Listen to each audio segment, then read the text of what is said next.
ক্লাসে তোমাদেরকে শুভেচ্ছা, শুভ সকাল। আশা করছি ভালো আছো। আলহামদুলিল্লাহ আমিও ভালো আছি। গতদিনে আমরা সাহিত্য পাঠ, সাহিত্য কি, সাহিত্যের আদি নিদর্শন কি, সাহিত্যের বিভিন্ন শাখা, এগুলি নিয়ে আমরা আলোচনা করেছি। আজকে আমরা সরাসরি সাহিত্য পাঠের ছোট গল্পে চলে যাব।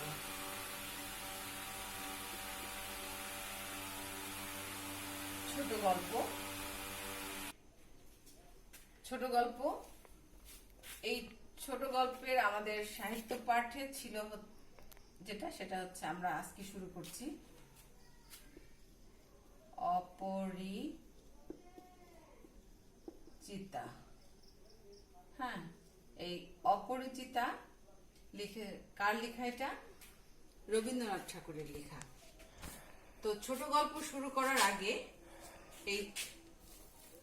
আমরা যে ছোট গল্পটা শুরু করব, সে ছোট গল্প শুরু করার আগে একটু বলে নিই যে ছোট গল্প কাকে বলে।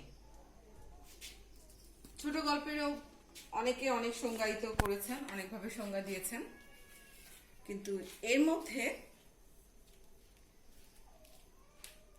রবীন্দ্রনাথ ঠাকুর তিনি ছোট গল্পের যে সংজ্ঞাটা দিয়েছেন সেটাও তোমাদের কাছে প্রচন্ড রকম ভালো লাগবে, আমার কাছেও ভালো লাগে।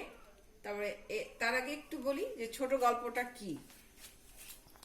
এটা হচ্ছে ছোট গল্প বলতে আমরা বুঝি ছোট গল্প কি। হ্যাঁ, ছোট গল্পটা কি? এটা হচ্ছে জীবন বৃত্তের খণ্ডচাপ। মানব জীবনে ভালোবাসা, প্রতিহিংসা, আস্তিক্য, নাস্তিক্য, নৃশংসতা, সহমর্মিতা এসব নিয়েই আমাদের জীবন। আর মানব জীবনের এসব উপাত্ত নিয়েই কবি সাহিত্যিকগণ রচনা করেছেন ছোট গল্প। আচ্ছা, ছোট গল্পের সংজ্ঞা অনেক সাহিত্যিকই অনেকভাবে দিয়েছেন, কিন্তু রবীন্দ্রনাথ ঠাকুর যে সংজ্ঞা দিয়েছেন সেটা খুবই চমৎকার এবং এটাই পারফেক্ট, সবার কাছে পারফেক্টই মনে হয়। তিনি বলেছেন যে ছোট প্রাণ, ছোট ব্যথা, ছোট ছোট দুঃখ কথা, নিতান্তই সহজ সরল, সহস্র বিস্মৃতি রাশি, প্রত্যাহ যেতেছে ভাসি, তারই দু চারটি অশ্রু জল, নাহি বর্ণনার ছটা ঘটনার ঘন ঘটা, নাহি তত্ত্ব নাহি উপদেশ, অন্তরে অতৃপ্ত রবে, সাঙ্গ করি মনে হবে, হইয়াও হইল না শেষ। কি চমৎকার না? আমরা রবীন্দ্রনাথ ঠাকুরের এই ছোট গল্পের মধ্যে মনে হয় যেন আমরা নেচে নেচে চলছি। তিনি লাস্টে কি বলেছেন? হইয়াও হইল না শেষ। ছোট গল্পের এটাই হচ্ছে মূল বিষয়, যে ছোট গল্পে থাকবে অতৃপ্ততা। মানে তুমি পড়েও মনে হচ্ছে যে আরেকটু কিছু লিখলে, লেখক যদি আরেকটু কিছু লিখতেন তাহলে এটার হতো, পূর্ণতা আসতো, তোমার পারফেক্ট যে তৃপ্ততা সেটা আসতো। সেটা আসবে কিসে? আসবে তোমার উপন্যাসে আসবে। উপন্যাসের মধ্যে আমরা সার্থক পরিপূর্ণতা পাই, হয় ট্র্যাজেডি হোক, কমেডি হোক, যেটাই হোক সেটার একটা পরিপূর্ণ স্বাদ আমরা পাই, কিন্তু ছোট গল্পে আমরা কিন্তু সেটা পাই না। ছোট গল্পে আমরা অতৃপ্ততা পাই, পাঠকের একটা অপূর্ণতা থেকেই যায়। তো আজকের আমরা যে ছোট গল্পটা পড়তে যাচ্ছি সেটা হচ্ছে অপরিচিতা। অপরিচিতা কে লিখেছেন? রবীন্দ্রনাথ ঠাকুর। তো রবীন্দ্রনাথ ঠাকুর সম্পর্কে তো তোমরা ইতিপূর্বে জেনেছ। আমাদের বিশ্বকবি রবীন্দ্রনাথ ঠাকুর পাক ভারত উপমহাদেশে সাহিত্যে নোবেল বিজয়ী। গীতাঞ্জলি কাব্যের জন্য তিনি সাহিত্যে নোবেল পুরস্কার পেয়েছেন, এটাও নিশ্চয়ই তোমাদের জানা আছে। তো এটা অবশ্যই জানতে হবে, কারণ বিভিন্ন পরীক্ষা দিতে গেলে তোমার এই জিনিসগুলি অবশ্যই লাগবে এবং তোমাকে খুব ভালো করে এই জিনিসগুলি মনে রাখতে হবে। লেখকের জন্ম কত সালে? 1861 জন্ম। এটা তো মনে আছে, 25শে বৈশাখ, এসো হয়ে বৈশাখ, সবাই তো এই গানটা এই সময় সুন্দর করে সেজে বৈশাখ পালন করো। হ্যাঁ, তখন এই গানটাই বারবার হয়। 25শে বৈশাখ। তারপরে তার মৃত্যু হচ্ছে কত, মৃত্যু সাল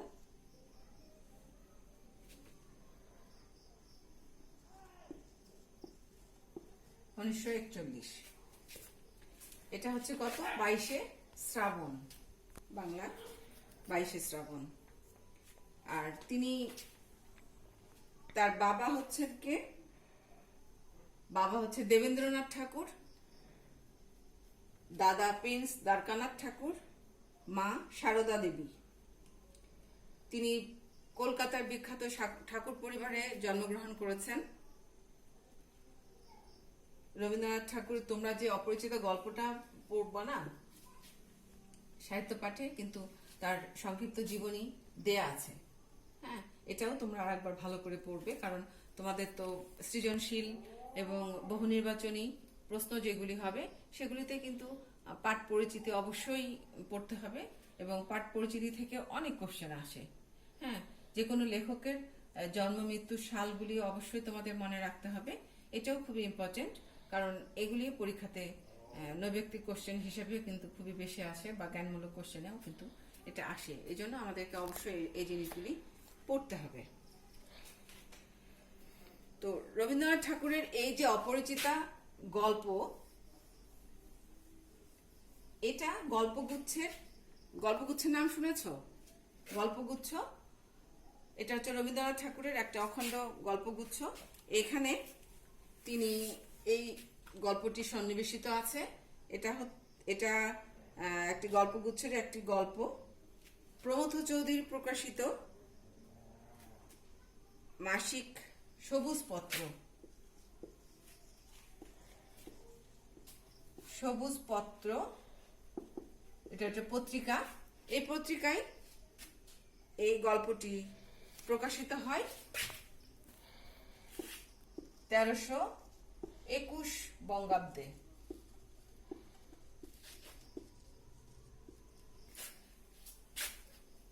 এই বঙ্গাব্দে এটা প্রকাশিত হয় সবুজপত্র পত্রিকায়, প্রমথ চৌধুরীর পত্রিকা সম্পাদিত পত্রিকায় সবুজপত্র। তখনকার সময়ে বিখ্যাত একটা পত্রিকা ছিল।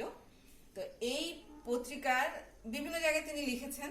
তার যে লেখাগুলি সন্নিবেশিত হয়েছে সেটা হচ্ছে গল্পগুচ্ছে। তোমাদেরকে এর আগেও আমি বলেছি, গল্প গুচ্ছ। তোমরা অবশ্যই যারা সাহিত্য প্রেমী বা রবীন্দ্রনাথকে জানতে চাও বা সাহিত্যের রস আস্বাদন করতে চাও, তারা কিন্তু গল্পগুচ্ছটা অবশ্যই পড়বে। এটা এর মধ্যে তার সমস্ত ছোট গল্পগুলি আছে। এটা আবার তোমরা যারা মানে বই প্রেমী, যারা বই কালেকশন করতে পছন্দ করো, তারাও কিন্তু সংগ্রহে রাখবে গল্পগুচ্ছটা। আর আমরা তো এর আগেও বলেছি যে গীতাঞ্জলি, হ্যাঁ,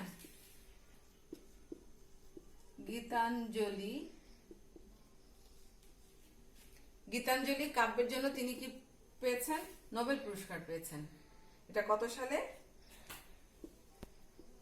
1913 সালে।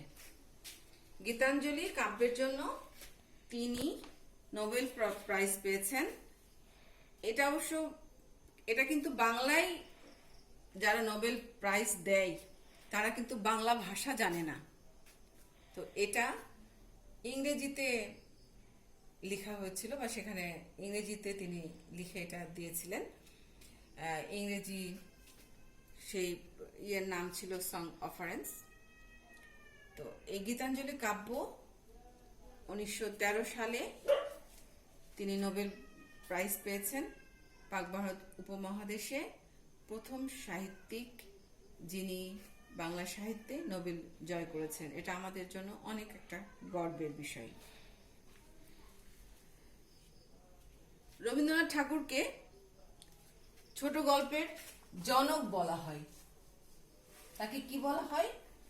ছোট গল্পের জনক। সাহিত্যের এমন একটা শাখা নেই যেখানে তার পদচারণা নেই। তিনি প্রচন্ড দূরদর্শী, দৃষ্টিসম্পন্ন। তিনি চৌকস, ছোট গল্পে রচনায়, ছোট গল্প রচনায়, প্রবন্ধ রচনায়, নাটক, উপন্যাস, এমন কোনো শাখা নেই যেখানে তার পদচারণা নেই এবং সেখানে তিনি সার্থক হন নাই। প্রত্যেকটা শাখায় তার সফলতা আছে। সাহিত্য জগতে একজন সার্থক স্রষ্টা তিনি। অসংখ্য নাটক, গল্প, প্রবন্ধ, কবিতা তিনি রচনা করেছেন। তো আমরা এবার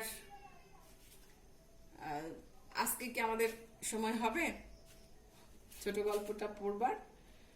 আচ্ছা থাক, আর একটু চমৎকার করে মজা করে আমরা ক্লাসটা করব, নিব। তো অপরিচিতা আমরা সামনের দিন পড়ব।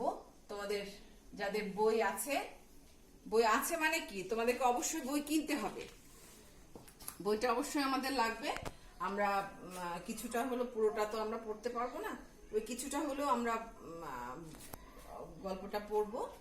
তো তোমরা সাথে সামনে বইটা রাখবে।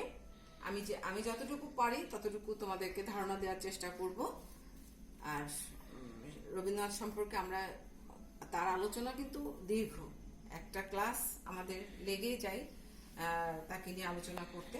তোমরা ইতিপূর্বেও তাকে পড়েছো, জেনেছো, কিন্তু আমাদের এই ভার্চুয়াল ক্লাসে আসলে নেটওয়ার্কের প্রবলেম হয়। হ্যাঁ, ভিডিও করতে গেলে বা ক্লাস করতে গেলে দেখা যায় যে একটু টাইমিং এরও ঝামেলা হচ্ছে। এসবের কারণে হয়তো আমরা কিছুটা একটু ঝামেলাই পোহাতে হয়, বা তোমাদেরকেও হয়তো একটু আসলে বেশি বড় আমরা লেকচারটা দিয়ে দিতে পারি, কিন্তু তোমাদের দেখতেও ঝামেলা হবে। হ্যাঁ, নেট প্রবলেম হয়। হ্যাঁ, মেগাবাইটেরও একটু সাশ্রয় হয়, যার কারণে ছোট ছোট করে আমরা ক্লাসগুলি তোমাদের সাথে উপস্থাপন করছি। তোমরা সাথে বইটা রেখো। সামনের দিন আমরা অপরিচিত গল্পে চলে যাব। আমরা রবীন্দ্রনাথ ঠাকুরের ছোট গল্পের যে রস, সেটা আমরা সুন্দর করে উপলব্ধি করব, পাঠ করবো। সে পর্যন্ত তোমরা ভালো থাকো। ধন্যবাদ সবাইকে।